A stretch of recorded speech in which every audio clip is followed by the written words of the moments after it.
I hope they stay strong if that is to happen.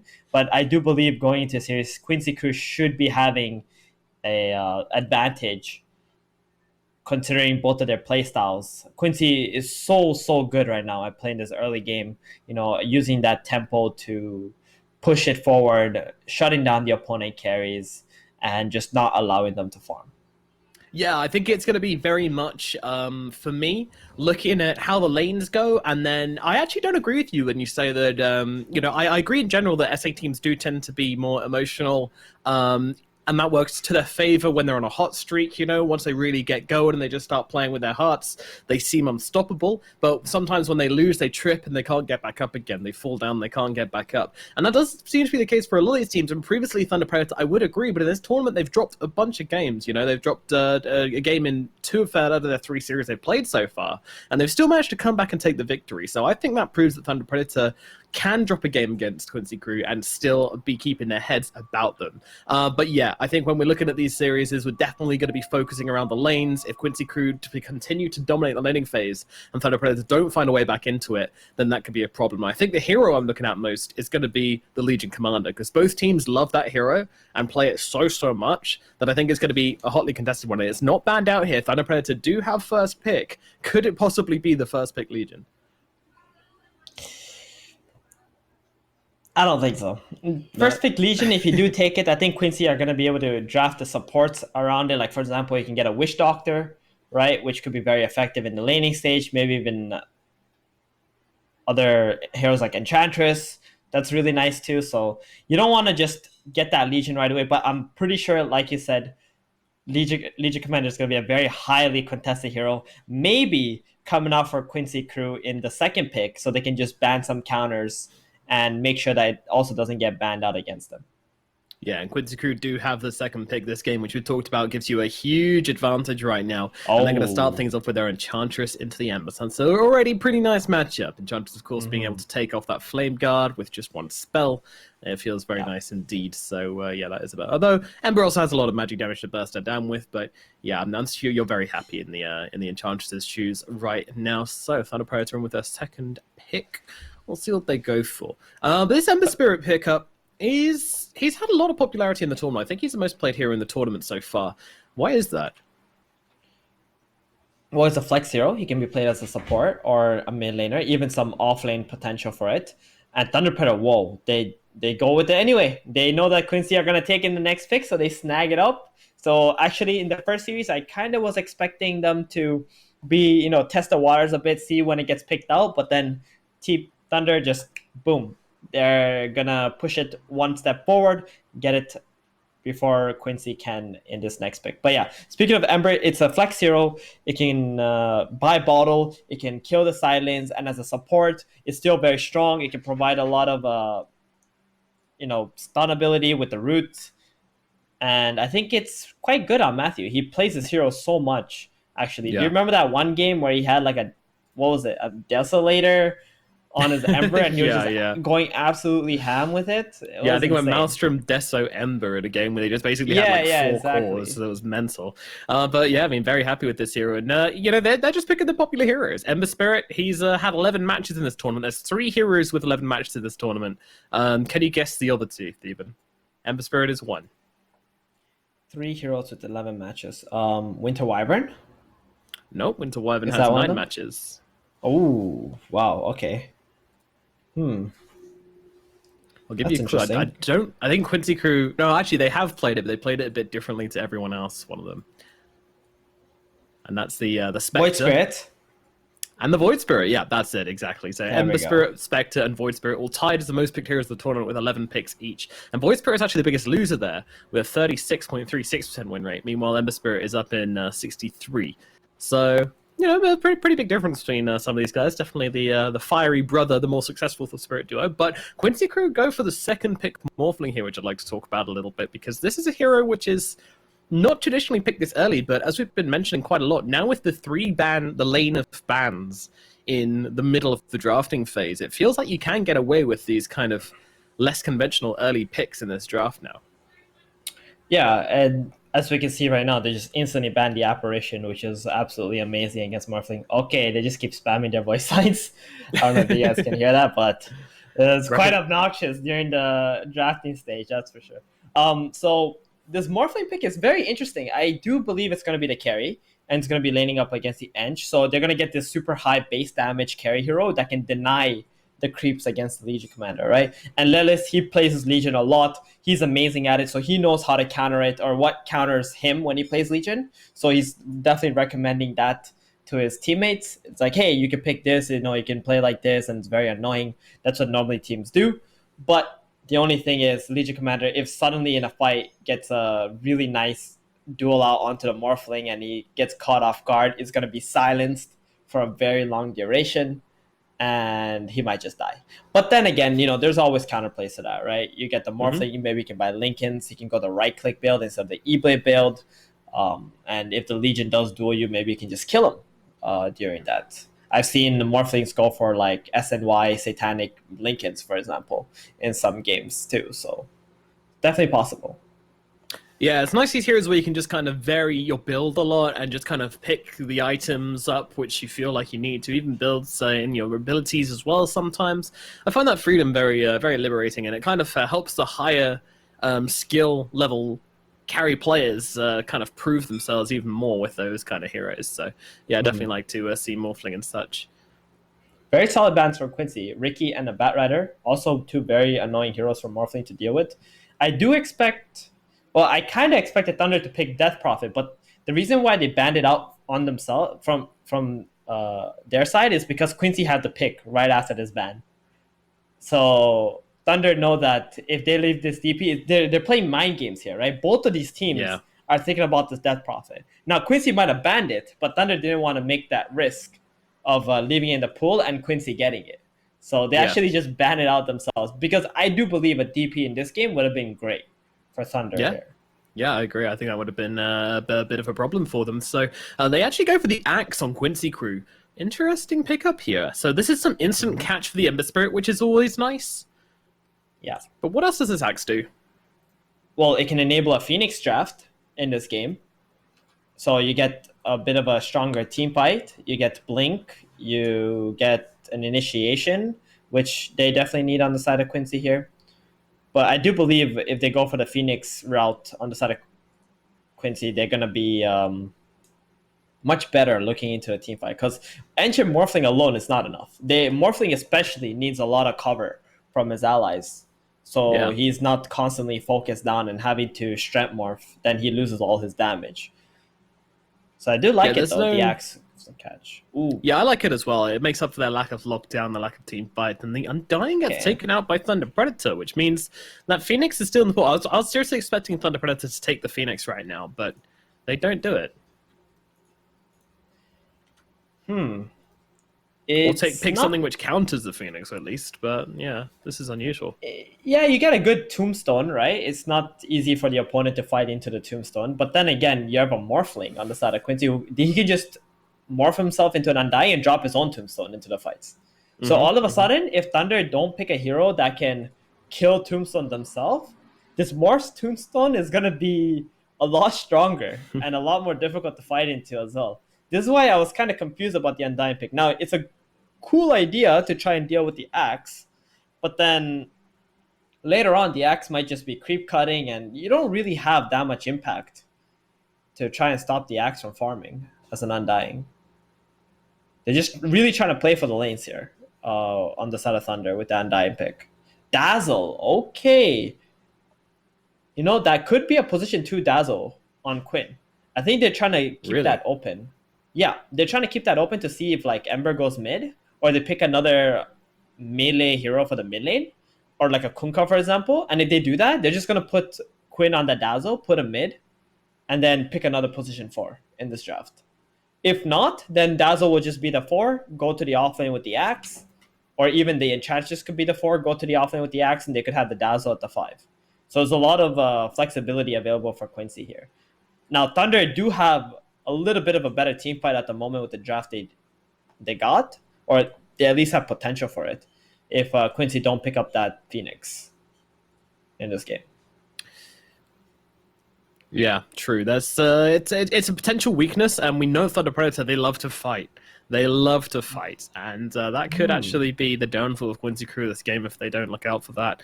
Meanwhile, the Phantom Lancer is going to get picked up by Thunder Predator next. PL into Axe. It's this into Axe Morphling. This isn't conventional. Into Axe Morphling Dazzle. I think PL's okay against Morph because he can burn his mana. Okay. But against Axe though, that's what I'm looking at as well. It's very scary. I mean, most of the carry players are very happy to play PL into the Morph lane, unless And Morph gets super farmed. one thing about the But Dazzle, right, is that the anti armor.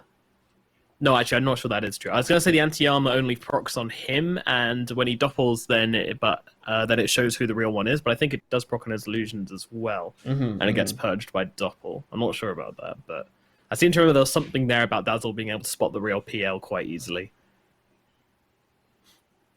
Not too sure. Either way, I mean, it doesn't look like a good PL game, I would say, but maybe they've got a special idea of what they're doing with this one, Thunder Predator. well, if the Axe gets shut down and they play at a faster tempo on the side of Thunder, then he's not going to be a problem, the Axe to the PO. And the PO can True. always go that SNY Satanic build as well. He's not going to go Manta against Axe, I believe. But he will go for the SNY. So if he goes SNY Satanic is a natural build-up, and you get plenty of status resist, the call won't last that long. And if you get called with a Blade Mail on, then you still have the Satanic that's going to heal you every time you hit him. So in the new era of the status resist, it shouldn't be a big problem for the Phantom Lancer as long as he has a decent game. But we've seen a lot of games where Quincy just kind of win the first 10 minutes and it feels almost impossible to come back from. Yeah, I mean, I think when I look at the lanes right now, but this bottom day doesn't seem winnable from Quincy Crew. Like, you've got an Axe, and we're not sure if the 4 is going to be the Dazzle or something else. But you're running that into PL Undying, which sounds pretty hard. You know, you don't really want to run a Strength hero into Undying. I'm expecting Quincy Crew to run some shenanigans here and maybe move their Axe around or try and get a tri-lane going or just try and dodge this matchup of the Undying into the Axe.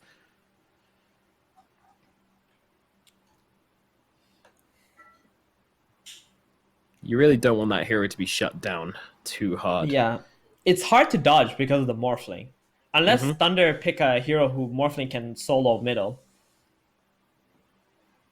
Okay, so that's a mid Ember. Yes. And Legion offlane. So they pick the position 4 or 5 on Wish Doctor. So all of a sudden, doesn't matter what lane the Morphling goes to on the side lanes, he's gonna have a hard time, and so is the Axe. Yep. Wish So is the Doctor and Axe, Dying yeah. are some of the strongest position for like 5 heroes, right? So I don't think Axe has anywhere he can escape to in this game. He has to suck it up and deal with these heroes. He does. So does the Morphling. I mean, I actually really like what Thunder Predator have done here, saving the support pick until last for them, and then kind of using it to counterpick Quincy and get themselves some good lanes here. You know, it's definitely countering everything we've said is strong about Quincy. Their laning phase, where they tend to get really far ahead, and then like the smackdown onto the enemies and not really give them the chance to really get into the game. This is going to be very difficult, this game. I would say perhaps even not possible. But this mid matchup, the Ember Spirit versus the Queen of Pain. How is this one likely to fall? Queen of Pain's gonna be doing great there against the Ember. It's all on the Ember to try and dodge all the Shadow Strikes with the Slight, but if he ever misses even one of them, the lane gets incredibly difficult. And on the side of Thunder, they don't have any roamers. Witch Doctor and Undying are not natural heroes that want to move to the mid lane and try to make something happen. So it's gonna be a 1v1 situation for the most part. And it's gonna come down to the skill matchup there. And one of the reasons why they didn't put the Dazzle in the mid lane is because of the Phantom Lancer core. They wanted to pick a core hero that can actually deal with the PL in this game. So Queen of Pain has plenty of AoE abilities that can disrupt Phantom Lancer's flow in the early mid. So it's solid pickup overall. It's just at least Quinn needs to make sure he doesn't get caught out by some Legion Commander or some Witch Doctor cast. Blinking into Thunder Predator's lineup might be a little bit scary in the early game, at least. Yeah, for sure, for sure. I think so as well. And it's kind of like the budget-less track Queen of Pain in this game, I feel. It's just the magic damage, just try and smash through the Phantom Lancer, give themselves another kind of counter into MNZ, because Quincy Crew kind of know that Thunder Predator are probably going to be playing their game around this PL. They already have the Axe, now they have the Queen of Pain as well. These are two heroes which should deal with them quite well. And if you deal with the Axe, there's not much... if you deal with the Phantom Lancer, there's not much which should stop Yawar this game. However, you have described your disliking towards Morphling before, how you feel like this hero can be a bit of a liability. And is this one of those games where that's going to be the case? Witch Doctor, LC, that looks like a pretty hard lane. They did pick very strong supports on the side of Quincy. Last time Yawar played this, I think he fell really far behind in the game, but because his mid and off lane were doing so well that he was able to catch back up, I feel there were better carries that QC could have picked. That's what I can tell you. At least according to the game plan that they want to play. Yeah, it's going to be a bit slower from them, I think. Unless, of course, Quinn just destroys his middle lane and then roams around the map. And, you know, when just one of these cores on Quincy Crew has a good game who they can play around, they feel really good. SVG and MSS just kind of conga line behind that strong hero, like have a little party crew going with him, let us probably join in as well. I think these are going to be the scary points. I don't want to see them over-focusing on Yawar this game, though, because they do have the capability of dealing with him. I would rather see them focusing on Lelis and trying to stop him having much of a game, because if this Axe gets slowed down, that just frees up the PL so much. Then when you hit this diffusal timing, it can look really scary if the Axe and the Morphling aren't super farmed, and the PL is just a little bit ahead, and he gets an early timing on his diffusal and just starts going around and smashing people. I think this is looking like a really promising game for Thunder Predator. I do like this draft from them. And if these two teams were even in skill, I would be quite happy with Thunder Predator here. I would be definitely be favoring Thunder Predator in this game. I agree that this Axe is a lot more important to shut down than the Morphling is. The Morphling, your job to shut down the Morphling will be in the laning stage. For the first 5 minutes later, he's going to farm what he can anyway.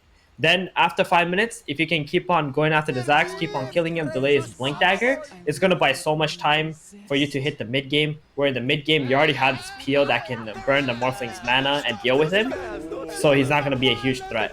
And if the Axe doesn't have Dagger, who are they going to play off of in this game on the side of QC? Dazzle can't really make plays, neither can Enchantress, and Queen of Pain will need somebody that he needs to play with. Yeah, she can't blink into this lineup by herself, and she can't blink into this lineup. I mean, I think even with the Dazzle, okay, he's probably going to save her from a duel, but is she going to survive after the duel? Nah, probably not. And they've got a lot more to throw as well, you know. How does the Maledict work? As like, do you consider Maledict to be a sort of counter towards Shallow Grave, because you can throw it on the hero who's Shallow Graved, and they're probably going to die afterwards anyway, or is that not really a thing? I never even thought about it, to be honest. It's not even an interaction that you think much about. I think Dazzle in general is quite good against Witch Doctor because you can heal your allies. Yeah. Right? Yeah, the I guess Maledict is works... based on the damage done, isn't it? Not, sorry, the health loss, not damage done. So the Dazzle heals is going to be very nice to top them back off and save them from dying to the Maledict. Oftentimes when people pick Witch Doctor, you can't heal yourself back up. And that's why you end up dying. And the Grave is also going to stop you from dying. Yeah, so sort of better for the Dazzle on that front, but it does look like we are unpaused and ready to go with game number 1 of this best of 5 series. It is Thunder Predator versus Quincy Crew. These guys battling it out. Quincy Crew coming through the lower bracket. Meanwhile, Thunder Predator are undefeated in this tournament so far, at least in series, that is. Now, Quincy going for a bit of invasion here, trying to find whatever they can see in the bottom jungle, get down some deep vision here as well, proving that SVG, he wants to kill some couriers this game, that's for sure. Yeah, he does. That's the word. That's the Yapsor word right there, or puppy word, we would call it, where he just keeps on sniping. Back when they were doing that, couriers gave like a little bit more, right? I think it was 20% more? Or 10% more, something like that. It was recently nerfed, how much... gold those things gave away, but he would always plant a ward down there in the bottom area and just let Yapsor go and kill couriers all the time. Wait, why did he just hit the word like 3 times? Yeah, you saw that? Yeah. I wanted to ask you the same question. I was hoping you'd have an answer for me, but yeah, Quinn has taken his ward down. In case it's gonna get dewarded, right? That's why, I guess. Because if he sees a sentry, he will just deward it really quickly. Because it'll only take like 3 hits, right? Because the first 50 health, it will take 5 hits, and then the last, when it's below 50 health, you can just one-shot it. That's why. Ah, right, okay. Yeah, that makes a lot of sense. That's very nice from Quinn here then. Something you should probably start doing in your mid lanes. Meanwhile, MJZ chasing SVG around the garden. There's all the Enchantress trying to get away from that horrifying Undying, but and also Yawar being chased out as well. Has he? Jesus. The Undying has boots, man. This Eng can't run away from him. Got more movements. And this is really bad for Yawar because... Wait, I just realized that's a Frank Witch Doctor. Has been killed. Oh yeah, what the hell? Yeah, Matthew's playing the Ember Spirit, okay.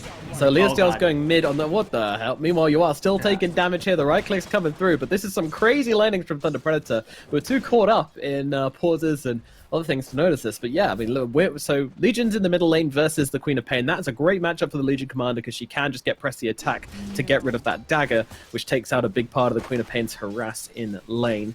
So top lane, you're going to have the Witch Doctor and the Ember Spirit versus the Morphling to put on the pressure here. Oh man, this Yawar is so dead. Yo, he's out of here. Oh my goodness. Thunder Predator, draw first blood on Quincy Cruz carry. Dude, look how many denies they have. They have 6 denies on top. They got level 2 with 2 heroes there before Yawar got level 2 as 1 hero. And meanwhile, bottom, this PL is doing completely fine. He's got like 2 waves coming into him. He's gonna farm this under the tower. He's got 6 last hits while he was fighting 2 heroes as well. They're off to a great start on the side of Thunder here. Yeah, they are indeed. And now with MJZ coming down bottom, they should be able to put the pressure on to the Axe. But yeah, Quinn getting super low. But Leostyle also taking some hits from the tower here. I don't think he can get revenge, though Quinn with his bottle just arriving is going to be a very, really very early bottle. Nice. Yeah, he got the Scream of Pain level 1, so Leostyle didn't skill up the press the attack, and then he started harassing him with the Shadow Strike afterwards. This is why they put the Legion mid, because of the Shadow Strike. They wanted to make sure that whoever they put mid lane will not be punished by the... Because if you put Ember mid, right, it's a lot more difficult to lane than... Oh, what the heck? 2 more couriers top as well? Yeah, and Lelis down in the bottom lane gets the kill on to the Undying. Gets a little bit overzealous with the whole strength ceiling thing. Still level 1 on this Undying here, so he is going to suffer in this bottom lane. Dude, they killed 4 couriers in 3 minutes. Dazzle killed 2 couriers bottom, and then he just killed 2 couriers top as well. Goodness gracious, look after your couriers, people. Look after your couriers. Quincy crew having absolutely zero chill about these little pets. Yeah, so the PL, the Undying, the Ember Spirit, and the Witch Doctor. Every single side laner has had courier killed right now on Thunder Predator. What a meme. So, Quinn is doing very well in the middle lane. Leostyle's doing fine as well, though. It's not a crushing of a lane here. It's just kind of a slight advantage for the Queen of Pain. I think that's okay. I actually thought Leostyle would do a lot better than this, but when he dove the tower middle, like he wanted to get that first blood on the quad, he actually lost a lot of momentum, and the bottle came into for Quinn in time. There's a tornado. It doesn't last very long. Level 1 is only 30 seconds on the enchant. That would have been very annoying. It never even reached the lane. Oh well. It's got a ghost creep now. Yeah, maybe this can be the harass tool she's looking for. So MLC in the bottom lane still doing very well for himself. What about you? Easy now. I was gonna say Yawar has caught back up in this top lane. He hasn't had much help, and now he's back at 15 last hits. Not bad, considering the situation he was in. Yeah, this offlane Witch Doctor currently sitting at 16 and 5 to you are 17 and 5. It's not really what they were planning here, I don't think. I'm surprised Frank's just not spamming his spells. He's hitting him with full health and full mana, and not using anything onto the Morphling right now, which is kind of surprising. Maybe this is what they're looking for. Okay, here we go. Maledict comes down. You are getting stunned up by the paralyzing cast, gets a waveform away, and should be safe for the time being. I feel like versus Morphling, though, one of the best ways to play against him is just keep on attacking him and keeping him, so he can't stay full agi, and it makes it really hard, a little bit harder for him to last hit. Oh yeah, for sure. That's what you gotta do. You gotta keep on poking at him. You gotta force him off the creeps, because if you just let him sit there and attack the Radiant's creeps, courier has been then he's killed. gonna out deny you every time. Because he's gonna sit with like 600 HP, 100 damage, and you're just so sad in this lane. Look at this. Look at the difference in damage between this Morph and this Witch Doctor. They're both range heroes. The Witch Doctor can't really contest. This is becoming a problem. This neat idea is becoming slightly less neat as SVG is going to cut off Frank's retreat here. Frank, though, will be seen. SVG has the enchant. Yua's going to keep on chasing here, though. Jumps on forwards. Maldek's not going to stop him. Yua will bring down Frank in the top lane. The Witch Doctor is also very nice against the Morph later, because he's so hard to kill, right? But if he's got that level 4 Maledict on him, and the PO goes on and burns all his mana, he might just die. The rune of From regeneration. the burst damage of the Maledict. True enough. So at least that's quite nice for Thunder. I think that's one of the reasons why they also picked this Witch Doctor. I mean, Frank must have known that this is the counter to the off lane when he goes to the off lane to counter a Morph lane carry. This man plays a lot of pubs. He plays a lot of really annoying heroes. I've been watching him recently. He's probably one of the hardest offlaners to play against. I think he's like rank 15 too, or something in NA. Yeah, it's very impressive. Very good. Yeah, very, very good. Alrighty, so we're now 6.5 minutes in, just over, and the Sax has been having a pretty good time down here. I mean, all the calls are doing alright, except poor old Frank, who's really been left behind since that good start he's had. Matthew kind of left him, went roaming, and in that time you was able to catch up, and now with the Morbid Mask as well, it just makes it super hard for the Witch Doctor to really pressure this Morphling anymore. Also the Axe too. We thought this Axe would be pressured a little bit by the Undying. Nope. Complete free farm. And yeah, Lannis is having a great time. Yeah, absolutely. Yeah, and there's a big stack here too that the Axe can clear up later. They keep using it. This is the strength of Axe.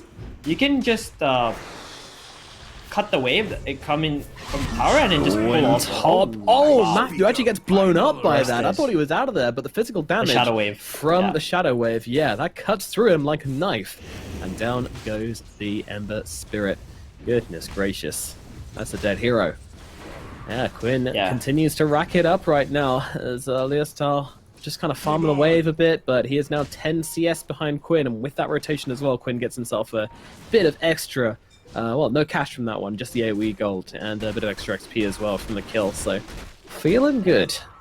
Yeah, he is. Quinn is having a wonderful game.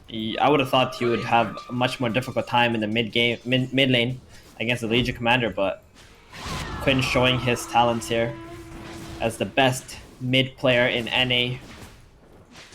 Can't dispute that fact. Cannot dispute it. Got an Arcane Ring too. Oh my goodness. All he needs now is a Jelly and he's good. He has set himself up for the best Queen of Pain game. Yes, indeed, yeah.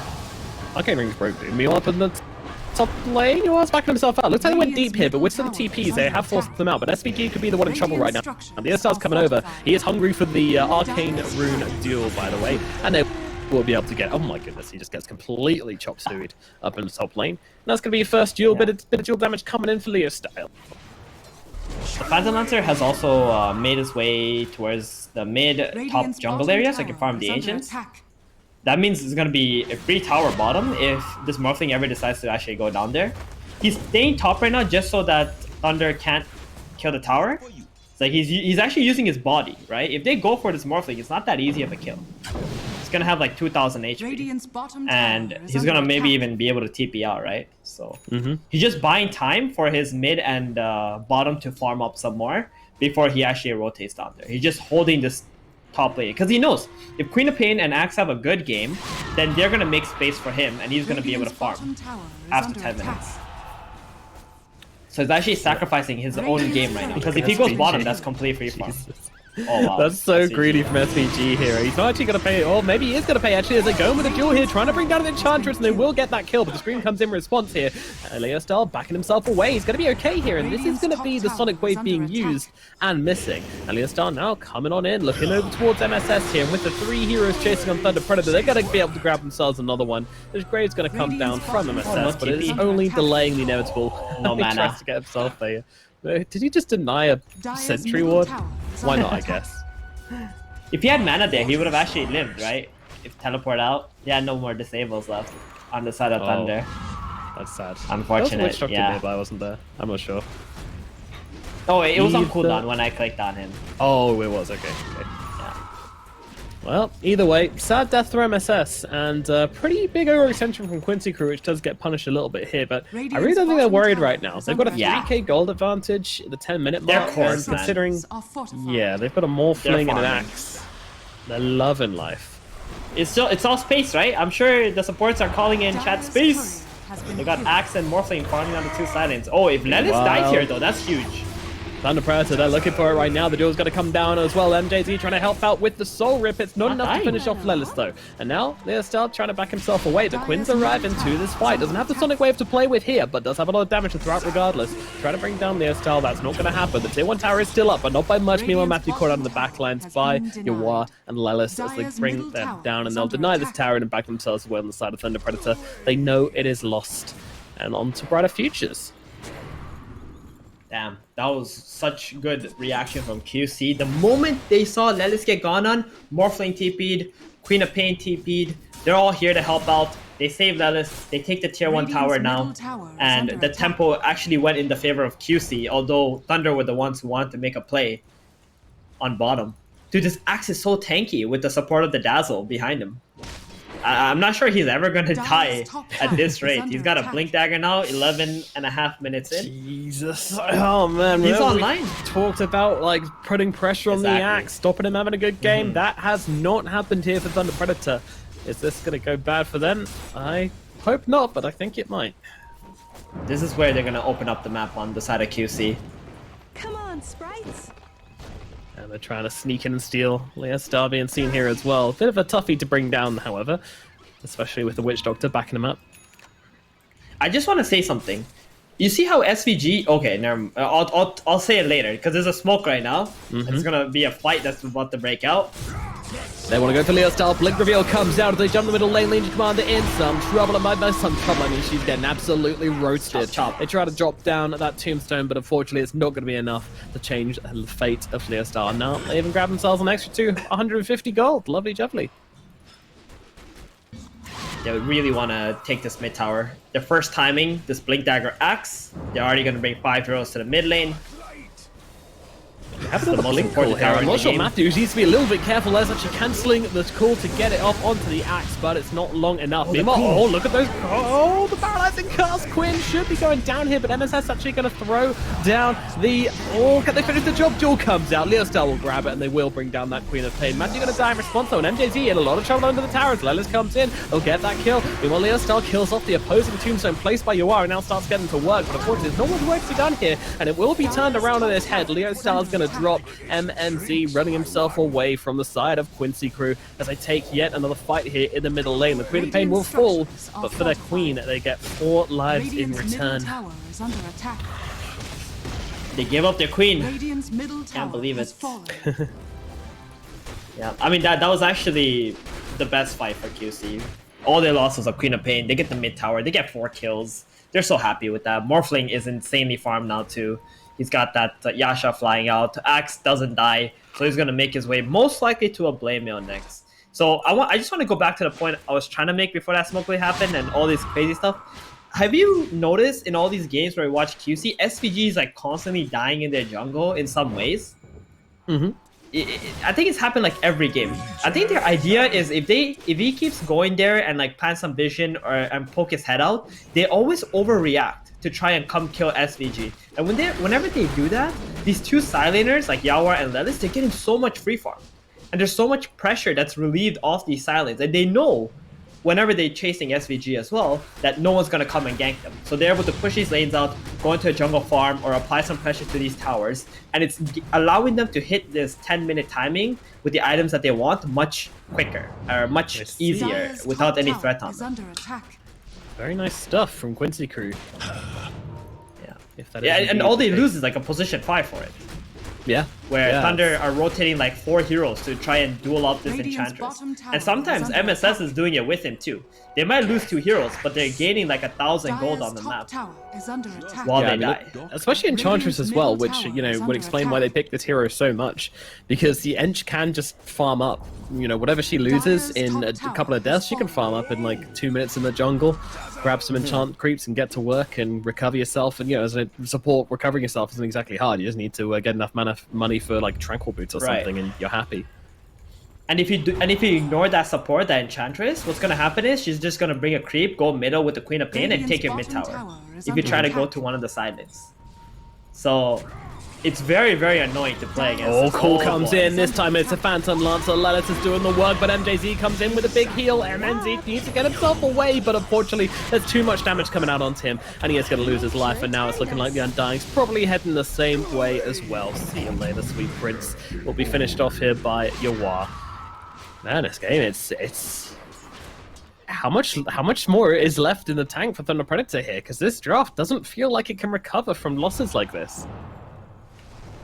He really cannot. This Axe is just unbelievable. He's not even going for a Blade Mail this game. He's going for a Crimson Guard. He just wants to make his team so tanky, unkillable, that it doesn't even matter. Like, why do you need to be able to solo kill PL if nobody on your no one on your team can even die, right? So, makes sense. I mean, keeping everybody alive, you just pick somebody off with a call and a sonic wave, and all of a sudden the fights are 4 versus 5. Thunder's like, okay guys, we can't team fight anymore, let's just split push, and then you just start losing all your towers. I guess the blame at this point, from Lelis' perspective, is just irrelevant. Yeah, for sure. I know, I agree with that as well. It's overrated item on Axe, I would say, a lot of the time. Here we go, But smoke play from Thunder. They need to Predator. make something happen right now, man. This game they is really do. slipping quick. It is. Oh yeah, one more thing about the Blade Mail, by the way, into Illusion here is I can just get this point in super quickly. Is that actually kills the illusions quicker when you pop the Blade Mail, which you don't actually want, because especially with PL, you want all those illusions attacking you and proccing your counter helix. So Right. sometimes it actually doesn't work out as profitable. Meanwhile, SVGs see him, they're just like, God damn it, why does it have to be SVG every time? We don't even They want to don't kill want him. this guy. He's playing so well on the support. Yeah. Like, he knows exactly where he needs to be. And he's not easy to kill either. He's got untouchable. He's got 1 point in the heal. Man. This is how you play support, guys, okay? If you're at position 5 and your hero is not a big team fighter, put yourself in some dangerous position so the opponent Radiant's has to top break their tower smoke is on under you, attack. maybe kill you. Even if they do kill you, your cores are all farmed during that time. It's completely fine. Just don't die like 10 times though in the game. That's Yes. not. just die like a couple times just to break smokes. That's fine. Meanwhile, dodging out Lelis as they fight for the power rune here, but Quinn will get in. It's an arcane rune as well, so that's a pretty good one. I actually think Leo Star is getting a bit dangerous trying to steal that power rune there. I think Quincy crew want to make a play on this mid lane.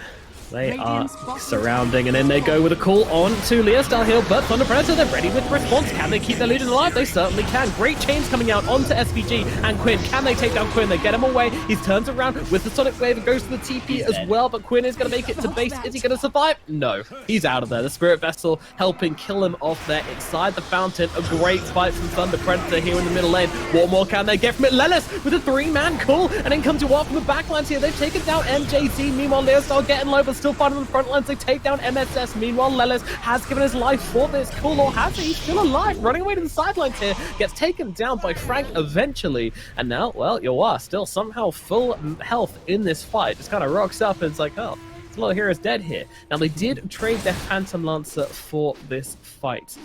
He ended up dropping. So, I don't know. It's a bit of a weird one. How did this... I mean, surely this is a win for Thunder Predator, right?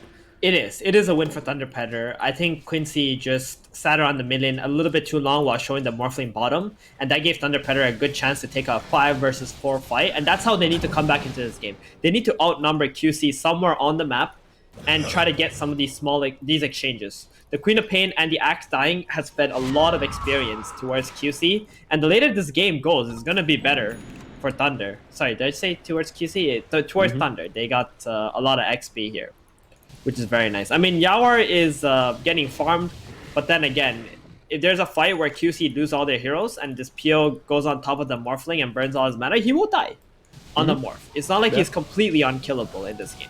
Yeah, it's definitely not one of those games, especially, you know, even though he's got the Manta, there's still the threat of the Spirit Vessel on the Witch Doctor. Maledict going to be a pretty big spell as well. Kind of continue damaging him throughout his Strength Morph even. So yeah, they have the capability to bring him down on the side of Thunder Predator. It is possible. There's, I think QC just need to focus on getting this BKB on the Queen of Pain, and that's why she's dying right now. She's getting like cast up and maledicted in every fight.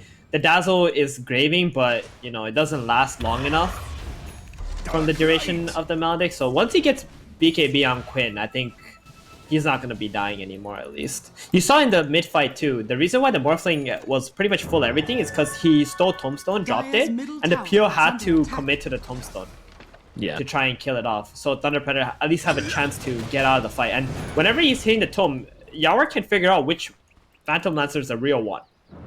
Because the illusions... Yeah, well, Lelis actually just jumped him when he did that. Yeah. He goes in for the Tombstone, and then Lelis jumps himself in, and then Yawar finds an easy kill, and they bring down that PL just like that.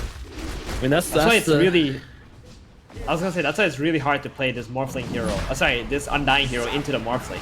Yeah. At least they do have a PO who can deal with the Tome in this draft, but if they didn't have that... damage Morphling inside the Roche Pit. It's going pretty quick here. Thunder Predator, any warning signs at all? No, they are completely clueless. And Roshan will go down, and the Aegis in the hands of Yawar is a terrifying prospect indeed. Crikey. Yeah, Thunder Predator, they, I don't know, man, like, it was a really quick approach. I mean, that's a double damage on Morphling effect, but I feel like they couldn't have afforded to let that one just go like that. It's really hard to stop the Roshan from happening. It was just so okay. Alright, Matthew. Alright. He just took the Ember form and just chained him up and killed him. Yeah. Brutal. Chains with magic with the adaptive strike is kind of hard. Kind of rough. And now that's a Skadi finish up on the Morphling. Very good. Very, very good. And Axe has also finished off a Crimson Guard, so if the Phantom Lancer wasn't already feeling ineffectual, now he's going to feel very, very counted indeed. There's also Vlad's on Ench, and Dazzle almost has Guardian Greaves. He's halfway to the recipe now. Jeez, man, I don't know how you're going to be able to kill Quincy's heroes. All in 11k gold advantage at 22 minutes. Yeah, Thunder Predator feels like they're playing the draft where they can't really afford to slow down. They can't really afford to touch the brakes. And unfortunately, Quincy crew have just reached in through the door and pulled on the handbrake for them. Now Thunder Predator seem a little bit lost. I mean, they proved that they can take fights. They can always take fights, Thunder Predator. This is a team which just know their fights inside and out. So you never feel confident until you've taken down their Ancient. But Quincy crew definitely going to be feeling about as positive as you can get in a game against this team. Ember was going for a Vlad's and then he switched up into a Javelin. He's like, alright, you guys ain't carrying this game. I'm gonna take matters into my own hands. He's done this last time too. At least it worked last time. Let's see if it's gonna work out this time. There's a really nice smoke around here from QC. They want to find some kind of supports. Oh, they found Quinn. He has a BKB though. They gotta duel him up. Yeah, Leostar with the oldies. Oh boy. Oh god. Oh boy. The cape. Oh, that was so awkward. They just needed a little bit more movement speed. If he popped the drums before the Glimmer Cape came out, he would have found that. But unfortunately, didn't full commit to it. And yeah, Quinn gets away. I think they would have heard the bongos playing on the side of QC. So can you hear that from? Go in there stealth. You can't hear the bongos if you use it in out of sight, right? Listen. Queen of Pain has big ears. Have you checked that out? She's got big ears, okay? Thank you, she do. Fair enough, yeah. Those belong ears. Wait, no, she doesn't. Those are horns. There's tiny little ears behind the horns. I didn't realize that too. Got teeny weeny ears. Horns. I thought they were ears. Oh, Matthew, he's on the run. Quinn's on the hunt. That silence is available, and Matthew doesn't have an answer to it. He doesn't get the TP off here, actually. Sonic Wave dropped. Matthew inside the base. Mighty survive. Oh, very fire. Magic stick. That actually keeps him alive there. Oh, his raindrops are getting burned though in the base because of the Shadow Strike. Might want to pull that out. Structures are fortified. Oh, good. I mean, have you noticed in this game how Quincy the only person who ever farmed in this area was the Morphling, like after 10 minutes. Yeah. It sort of feels like they've been living in this area forever, past 10 minutes on the side of QC. It's just, this is how they build this large gold lead. And this Phantom Lancer hasn't had any chance to be able to split push either of the side lanes because of how much pressure is constantly being applied in the center of the map. It's very rough, and as a carry player, you know, if you don't have side lanes to farm, then you're just kind of getting a couple of mid lane creeps, a couple of creeps which trickle in from the side lanes, and then mostly relying on the jungle. It feels rough. Like you always just feel yourself falling really far behind and not getting the optimum farm. It's very sad. And QC, they're getting really big on all their cores now too. Oh, what's the play here for Thunder Predator? They gotta, I mean, Leo Style's trying to do something. But I believe he's gonna die. There's a call out. Well, that is something, I guess. Heal comes out, but I don't think it's going to be enough to keep him alive in this situation. So they come from the side, and Dunk comes down. As will claim the kill. Leo Style is no more. Like they tried to throw some spells away. The Morphling wants steals in mid, but I mean, just going on this Aegis target is not an option for Thunder Predator.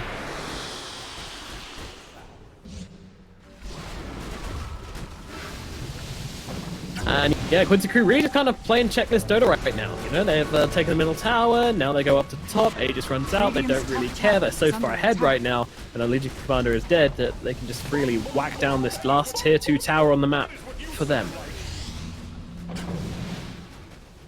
And what timings do they have to fight around on Thunder Predator? Like, is there any item they can pick up which makes you think, okay, maybe they can win the next fight? Maybe the Manta here. PO's gone back for the Manta. He split his SNY for the Halberd. It's pretty much the only one. Blink Dagger on LC is still quite a ways away, like, what, 400 more gold? So they need to do something right now to get out on the map. Oh, and there go, beautiful duel coming down onto Yawa here. Where is the follow-up though? Where is the team? There it is. There's the damage coming down with the Shadow Grave from the Necessor arrives just in time to keep him alive. Yawa turning around with the Strength Morph, brings down Matthew, but they're still on top of them. They really want to take down this Morph, and they should get him. It's a long ass. No way. No way as you are getting out of this. Thunder Predator, they want it. They're chasing. They have to bring him down here, but I'm not sure they're going to be able to turn around the adaptive strike, and they will finally get the kill. My god, I mean, stealing the Ember Spirit Spawn to try and get off the Sleight of Fist to buy himself more time was cute, but unfortunately in the end wasn't enough to save him. Meanwhile, SVG gets a little bit too close for comfort. Thunder Predator, they are hungry now. The Morphling is dead. You can't be this far forward, SVG. That's a message which has just been sent and received. Middle tier 1 tower shall fall, but look at the waves right now, unfortunately, for Thunder Predator. There is not a single creep on the enemy side of the map. Yeah, at least they can get maybe another tier 1 tower and cut some creep waves. That would be very nice, right? You see the PO popping his Manta, sending it behind the mid wave here. So the wave will be coming out. I mean, that was actually a brilliant fight from Thunder. Somehow they found only the Morphling there for a long enough time where they can, you know, get him before he morphs, do enough damage, and then QC funneling in one by one to try and save this Morphling. Not in an aggressive way, right? The axe wasn't there either, so damn. That's a big pickoff, bringing the lead back down to 10k. This is exactly what they needed, man. They got the Blink Dagger up on the LC, plus another 900 gold. This Pio has farmed 1,400 gold on top of his Manta style that he picked up before that clash. Things are looking good. Thunder Predator perhaps turning this one around. In they go though with the call, but gets dodged out by MNZ, and now they can maybe even look to turn this one around on TX, but you are coming in from the side, gonna drop his own Tombstone here, and we know MNZ has to go and deal with this one, but Yawar wants to try and keep it alive, but that's not gonna be happening. Well, I say that. They actually can't finish it off, and the heal comes out from Yawar. Oh no, and the Ember Spirit gets baited in and killed off here as well. Man, these enemy Tombstones causing big problems here for Thunder Predator. Yep, they really want to defend that ward on the side of Thunder Predator, but not quite strong enough when QC are grouped up as 5. Next fight, they might want to try and get the Dazzle or the Ench killed off first. The problem is they don't really have the attack speed for the Ench, I believe. MNZ on the side of losing Thunder. his courier, which luckily had nothing in it. How's the Wish Doctor looking? He's pretty much a support, right, in this game? Just 4-staff and Yeah. Grim Cape. I thought he was Yeah, going no. for Aghanims or something. I thought he was going to That have some would've fun been with it as sick. well, but alas, it was not the case. I mean, he's got to buy these items Dire's first. bottom Ember's tower not going to is do it. under Undying's attack. not going to do it. So pretty much the Ember is like the position 3 this game, right? And the Witch Doctor's the Pretty much. position 4.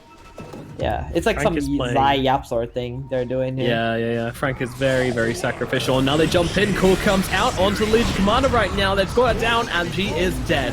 Meanwhile, they're actually still going to try and take this one. Thunder Predator arriving to this fight, but their own tombstone gets destroyed. You are still plenty healthy as the Sonic Wave comes cutting through the illusions. MNC trying to finish the job here. Will bring down that tombstone, but what's left of this fight? Not Frank, as he gets eviscerated. MNC trying to fight up into SPG. Might be able to get himself 1 kill, but no, the Grave comes out from MSS once again. MNC in trouble. Not going to be able to get off that doppelganger and not going to be able to get himself out. Leo style now being chased as well. Matty trying to run himself away. Blink out from the Legion, who freshly brought back into this fight.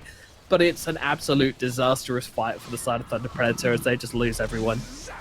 Dude, BKB Morphling completed, and they group up as 5 on QC. Radiant's middle tower is under attack. I guess that's it. I mean, the last fight where they won, it was nice because they caught someone off guard by themselves. But this time, QC is like, nope, that ain't happening anymore. We're just gonna go together as 5, utilize the Guardian Greaves, the Blads, the Crimson Guard. Radiant's racks middle now. barracks are under attack. Utilize it Can't all. kill anybody Has fallen. on QC anymore. Jeez, as long as they're together as 5. If they're not together, then it's, yeah, sure, they have a chance of dying. Well, Thunder Predator, you know what? I like this from them. They're still showing spirit here. They're showing that they're not going to give up, and they're going to try and smoke themselves up and bring themselves into a fight once they push out these waves. Radiant are scanning. Yeah, it's paralyzing. Cask will do exactly that. Meanwhile, scan into Roshan, which is going to be up in 17 seconds here. Thunder Predator don't know that Quincy Crew are not sticking around.